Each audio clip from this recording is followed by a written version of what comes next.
মথুরার মহারাজ কংস পিতা উগ্রসেনকে বন্দী করে বসলেন মথুরার সিংহাসনে।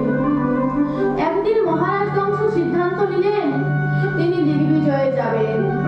মহামন্ত্রী চাণক্যকে ডেকে সুন্দরভাবে রণসজ্জা করলেন। এবার যেই না দিগ্বিজয়ে যাবেন অমনি স্বর্গরাজ্য থেকে ঢেকি টানে চেপে হরি গুণগান গাইতে গাইতে আসেন মহারাজ কংসের রাজভবনে দেবশ্রী নারদ মুনি। কেমন ভাবে ও